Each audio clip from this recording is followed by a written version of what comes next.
Things are definitely changing in Hollyweird as studios suddenly discover it's the stuff making them money they should make more of. Now, sequels are on the way for Michael, for Project Hail Mary, even for Top Gun, yes, Top Gun 3. Have they seen the light? Or is this a blip on the radar as they recalculate and recalibrate how to spread more hate that audiences don't want to see?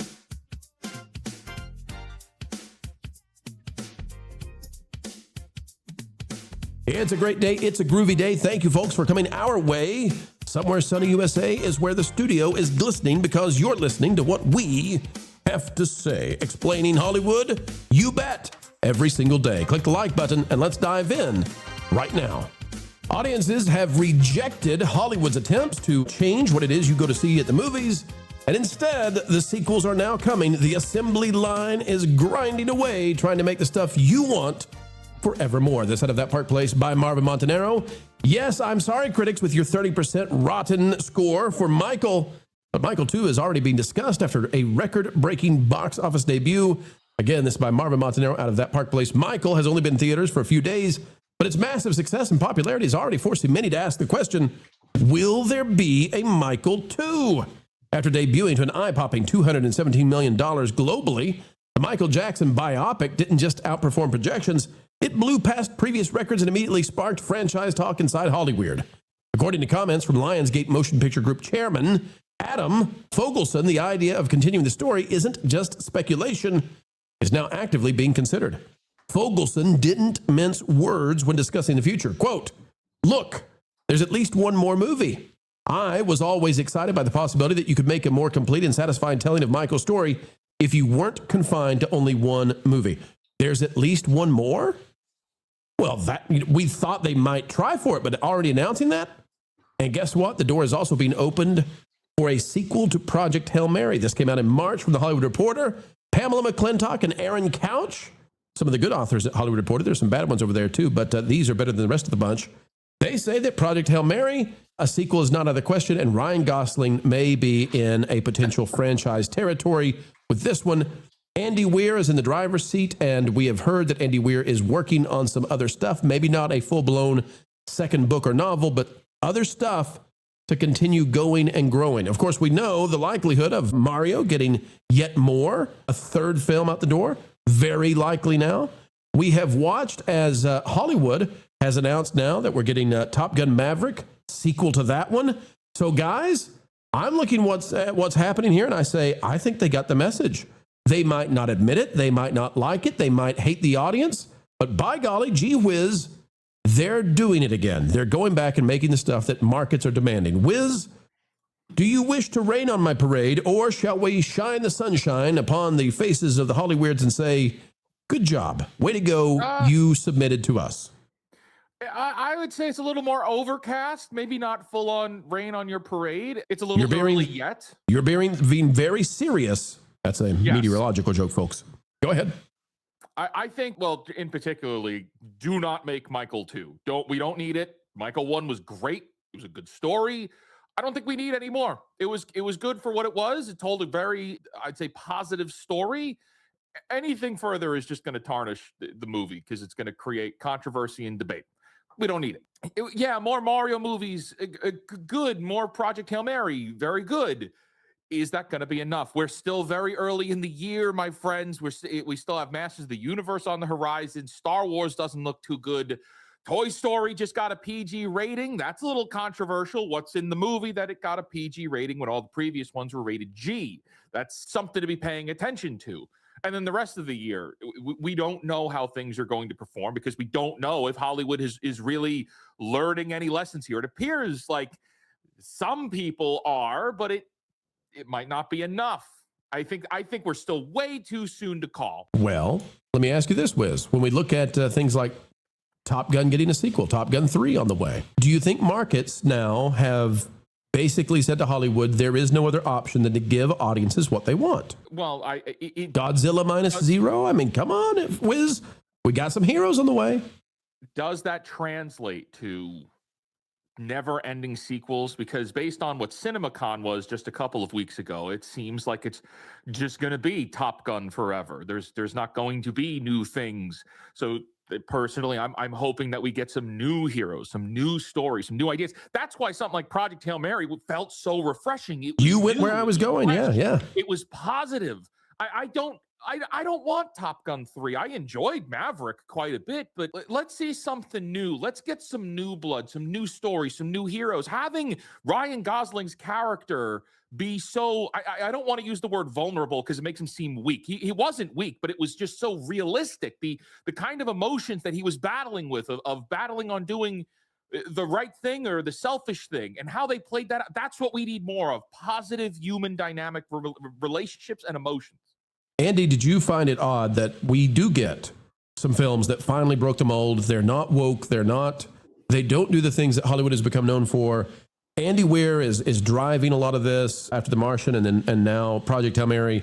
And immediately upon Project Hail Mary, outdoing any of the expectations that the critics and the influencers believed could happen, what was the first response from Hollywood? You got to go kiss the ring of Kurtzman. Kurtzman, you can't criticize him. If you do, you got to go kiss his ring, because this guy who has failed in every possible way, he's our guy, and you're not allowed to say a negative thing about him. And Andy Weir did it. He did it, much to our chagrin. Andy, what do you think about the idea that Hollywood still hasn't learned that there's a new group out there and they need them, and the current crop of creators, they're not helping anybody at Hollywood? I'm surprised they haven't apologized for making some successes. They will. They're upset that the people that are actually entertained by these things are their fans and their audience that they need to appeal to, because I don't think they like them very much. If anybody doesn't find their content that they've been putting out favorable, they're not happy with, and it's kind of like, you have to thank the great unwashed that have propelled and created your success. They like to think that all their cocktail party people are the ones responsible for their success, but it's the actual people that actually work a 9-to-5 job and get their hands dirty and want a little bit of escapism from their life, and they'll watch a Project Hail Mary, they'll watch something aspirational, but these people don't understand that. They've got life so good, all they do is look for how bad things are. They don't applaud anything. And what worries me is that do they have the talent in Hollywood to actually keep making these things? Because one thing's for sure, every time you get a success, all that means is here, copy it, repeat it again until it becomes stale and old, and have sequels and reboots. I mean, can we take a poll and see how long it's going to take them to reboot Project Hail Mary? That's a great question. The other thing I wonder too is, okay, so we've got the studios are starting to make this stuff. Now, I take Wizard's point, and I totally agree. They don't need to just do sequels, and we don't have a guarantee that they've actually figured it out. We've got a blip on the radar. I'm with you. What I'm waiting to see, and Lou, maybe you can help me with this one, is when we get to award season, are they going to allow films like Michael, which obviously, whatever you think of Michael Jackson, separate that out from the movie, it deserves awards. I've never seen anything like it. Project Hail Mary with the puppetry deserves awards with the practical effects. It deserves incredible awards.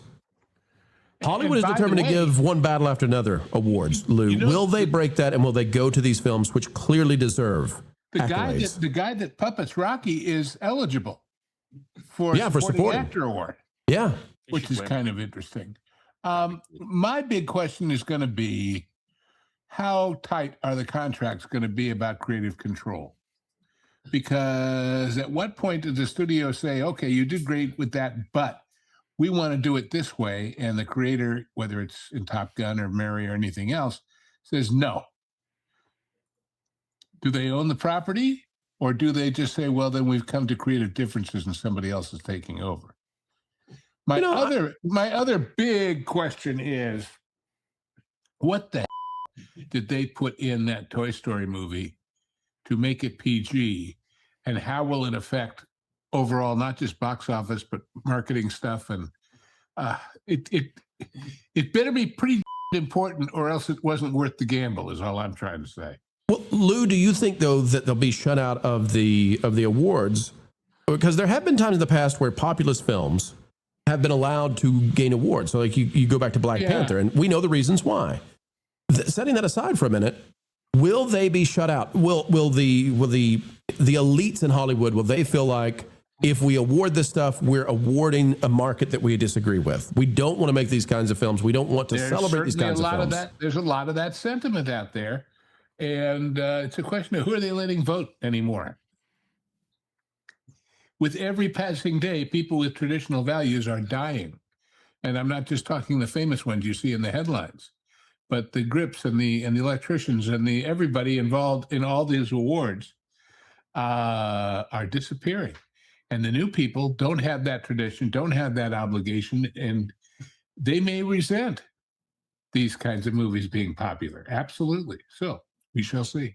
Lauren, one of the things that gives me a little bit of hope is seeing that Gina Carano is already in talks with Lucasfilm, that she was put on a Zoom call with Favreau and Filoni. Now, I don't know if they can put her in anything good because they're really struggling to make anything good, but it makes me think there are changes under the hood at Disney and maybe some of these other companies that they're talking to Gina's, right? It can't be just Gina that they're talking to. They've got to be introspectively looking at how do we survive in this marketplace?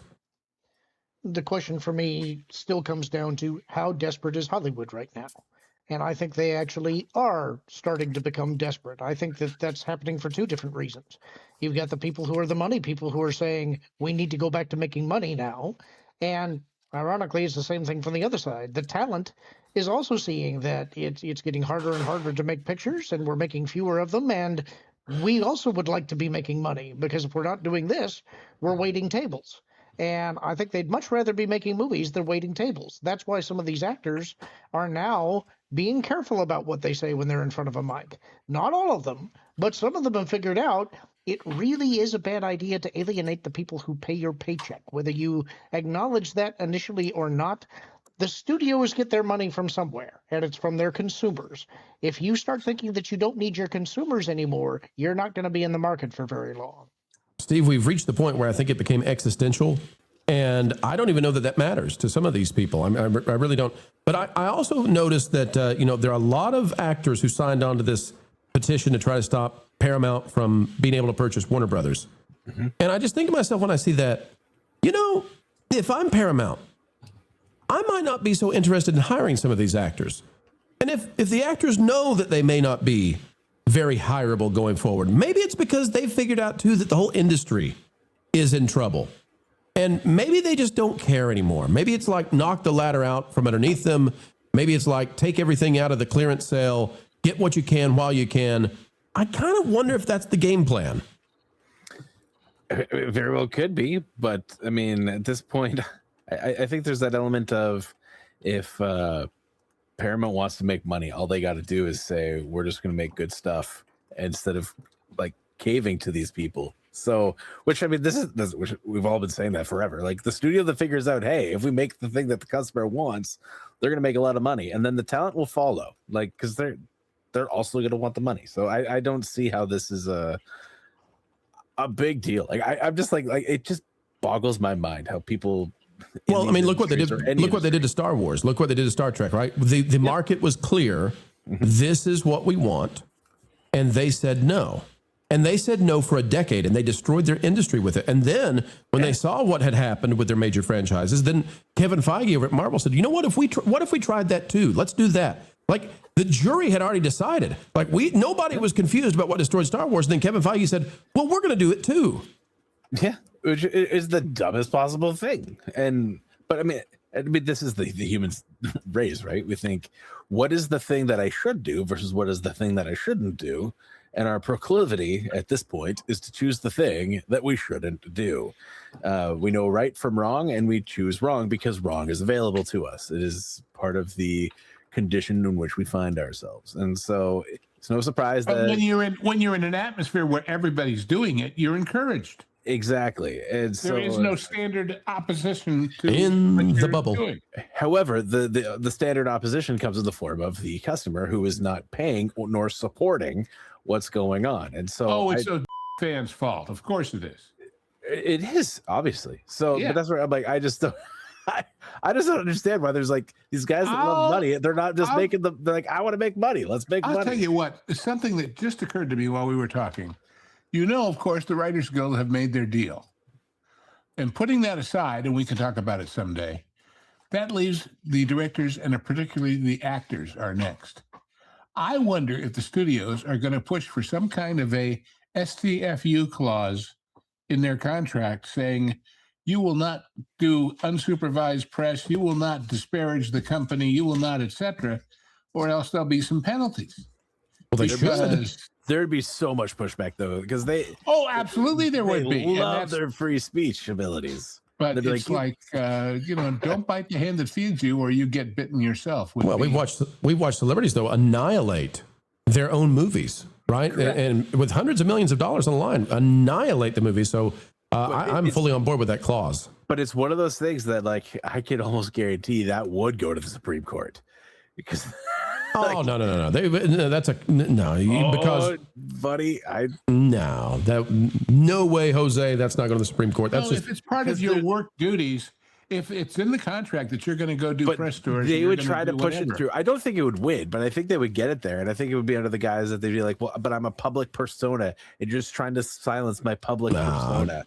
It's a duly accepted contract. If you sign it, you sign it.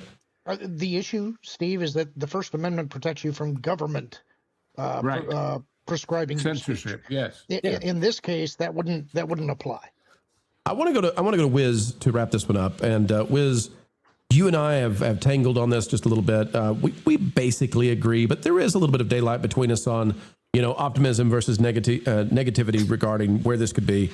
Wiz, how about this one? Let me see if I can bridge the gap.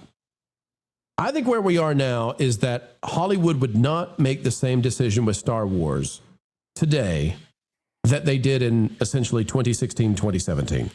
I don't think that they're in a position to risk everything with giant franchises anymore. Can you go there with me, Wiz? Do you think they've learned at least that little bitty lesson? The problem is that they think they did the right thing. Yeah, darn it, you're right. Oh. They really do think they've done the right thing. I mean, you hear from these Lucasfilm people. They're like, well, we love what Rian Johnson did. We love Rise of Skywalker. Like they're all over it. And you know what was crazy was Chris Evans in an interview. It was like actors on actors. Chris Evans and Scarlett Johansson. And she was like kind of digging him and saying like, you're going to go back, right? You're going to do Marvel. This was before Doomsday. You're going to go back and do Marvel again. And Chris Evans said, well, there's just the process with Marvel. They're just so sophisticated with what they do. They really are involved with the processing of making these Marvels is so like, it's not that deep, Chris. They don't actually put that much emphasis into doing it and doing it right as you're talking about. So no, I don't think so. I don't trust them because what it really comes down to is just simply they've lost the ability to communicate with the audience. They don't know who the audience is anymore, and they think the audience is wrong for not connecting with them. Until that's resolved, everything is a shot in the dark. I got to admit, I agree with everything you just said.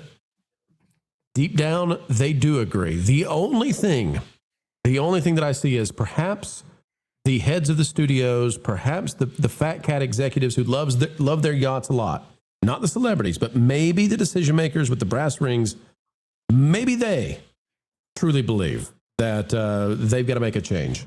But you're right about the celebrities. You're right about the directors. You're right about so many inside there. They celebrate destroying the franchises and giving the fans not what they want. And we've seen that time and time again.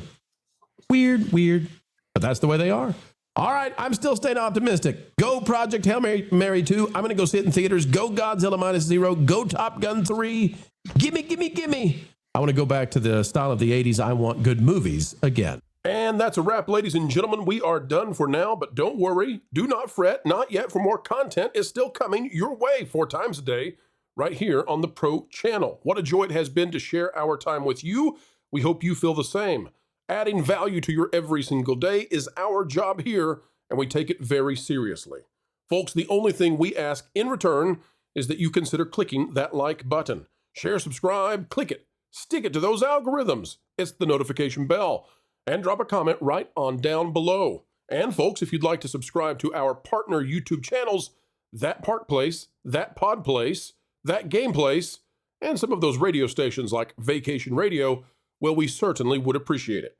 Until the next time we have the honor of spending time and being invited into your day, folks, we go on our way saying this: keep learning, keep growing, and as always, keep having fun.